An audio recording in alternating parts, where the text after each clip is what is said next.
आप देख रहे हैं अल्फा डिफेंस हिंदी में आपका स्वागत है। आप हमें ज्वाइन कर सकते हैं सोशल मीडिया पर, फेसबुक, इंस्टाग्राम, ट्विटर और इंग्लिश व्यूअर्स हमें ज्वाइन कर सकते हैं अल्फा डिफेंस इंग्लिश पर। आइए शुरू करते हैं आज का वीडियो।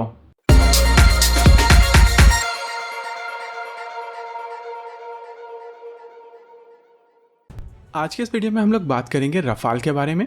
फ्रांस के प्रेसिडेंट इमैनुअल मैक्रों के diplomatic adviser Emmanuel Bonne annual France India security dialogue के दौरान भारत के national security adviser Ajit Doval से मिले हैं और इस दौरान जो फ्रांस का इंडिया को लेकर कमिटमेंट है उसको लेकर उन्होंने दोबारा से इंडिया को रीअश्योर किया है। ये एक एनुअल मीटिंग है जो हर साल होती है और जिसके दौरान फ्रांस की तरफ से भारत को कई ऑफर्स दिए जाते हैं। जैसा एक्सपेक्टेड था कुछ वैसा ही हुआ है और फ्रांस की तरफ से जितने भी वेपन्स के ऑफर हैं उनको दोबारा से भारत को दिया गया है, जिनमें से एक ऑफर भारत के medium multi role combat aircraft programme को लेकर है, यानी कि 114 रफाल फाइटर जेट्स को लेकर। लेकिन इस बार जो ऑफर दिया गया है उसके तहत 70% रफाल फाइटर जेट भारत में बनाए जा सकेंगे, जिसके कारण न ही भारत में केवल इंफ्रास्ट्रक्चर डेवलप होगा बल्कि बहुत सारी जॉब्स क्रिएट होंगी और साथ ही भारतीय वायुसेना की जो क्रूशियल रिक्वायरमेंट है वो भी आसानी से पूर्ण की जा सकेगी। रफाल को लेकर हम लोग कई बार बात कर चुके हैं और ये भी समझ चुके हैं कि क्यों भारतीय रफाल भारतीय वायुसेना के लिए बेस्ट ऑप्शन है।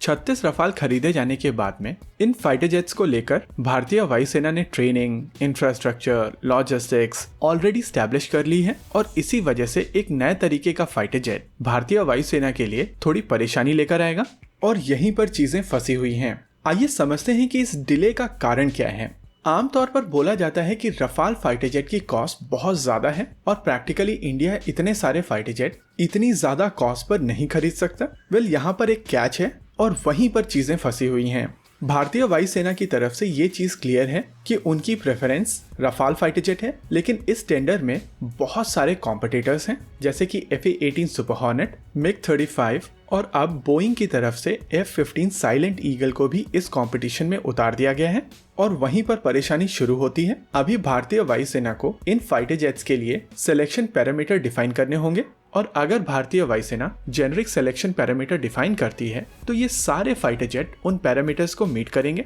और जब ये सारे fighter jet in selection parameters को मीट करेंगे तो लोवेस्ट बिडर सेलेक्ट किया जाएगा और जिस कंपटीशन में MiG-35, FA-18 सुपर हॉर्नेट और F-15 हो वहां पर कॉस्ट वाले एंगल में रफाल के चांसेस बिल्कुल कम हैं और यहीं पर चीजें फंसी हुई हैं क्योंकि यहाँ पर कोई लेवल प्लेइंग फील्ड नहीं है और जब तक भारतीय वायुसेना एक लेवल प्लेइंग फील्ड नहीं बनाती तब तक ये टेंडर ऐसे ही फंसा रहेगा। और अगर भारतीय वायुसेना की रिक्वायरमेंट की बात की जाए तो जिस तरीके से आने वाले समय में भारतीय वायुसेना के फाइटर जेट्स रिटायर होंगे उस हिसाब से भारतीय वायुसेना को जल्द से जल्द और फाइटर जेट्स की आवश्यकता है और इसी वजह से ये 36 रफाल की डिलीवरी के बाद में एक फॉलो ऑन ऑर्डर 36 और रफाल का दिया जा सकता है और हो सकता है कि वो 36 की डिलीवरी कंप्लीट होने के बाद में एक और फॉलो ऑन ऑर्डर दिया जाए। लेकिन ये MMRCA-2 कहीं जाता हुआ नजर नहीं आ रहा है क्योंकि अगर भारतीय वायुसेना रफाल को फेवर करते हुए सिलेक्शन पैरामीटर्स को डिफाइन करेगी तो इसको अनएथिकल प्रैक्टिस में कंसिडर किया जाएगा और रफाल फाइटर जेट्स को लेकर ऑलरेडी बहुत ज्यादा पॉलिटिकल ड्रामा हो चुका है और इसी वजह से अगर भारत सरकार या भारतीय वायुसेना इस तरीके का स्टेप उठाती है तो उसके पॉलिटिकल रिपरकशन तो होंगे ही। और अभी के लिए फ्रांस की तरफ से जो कोशिश की जा रही है वो है मेक इन इंडिया के तहत इन फाइटर जेट्स को भारत में बनाने की कोशिश, लेकिन इसके चांसेस भी काफी ज्यादा कम नजर आते हैं क्योंकि बोइंग इस मामले में दासो एविएशन से काफी आगे है। उन्होंने भारत में HAL और महिंद्रा के साथ में एक 3-वे पार्टनरशिप ऑलरेडी क्रिएट कर ली है और अगर मेक इन इंडिया के तहत कोई फाइटर जेट सेलेक्ट किया जाता है तो उसमें भी FA-18 सुपर हॉर्नेट के पास में रफाल के ऊपर एज आता है। ओवरऑल हर बीतते दिन के साथ में ये कंपटीशन बहुत ज्यादा कॉम्प्लेक्स होते जा रहा है और चांसेस हैं कि रफाल फाइटर जेट 36 के लॉट में भारतीय वायुसेना को मिलते रहेंगे और ये कंपटीशन साइड में ऐसे ही चलता रहेगा, बाद में इसको कैंसिल कर दिया जाएगा। आज के इस वीडियो में रखते हैं केवल इतना ही। आपको क्या लगता है बताइए हमें कमेंट सेक्शन में। आगे आप कौन सा वीडियो देखना चाहते हैं बताइए हमें कमेंट सेक्शन में। वीडियो को अंत तक देखने के लिए धन्यवाद।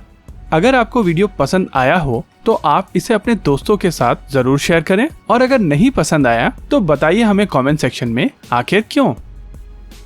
देखते रहिए अल्फा डिफेंस। धन्यवाद। जय हिंद।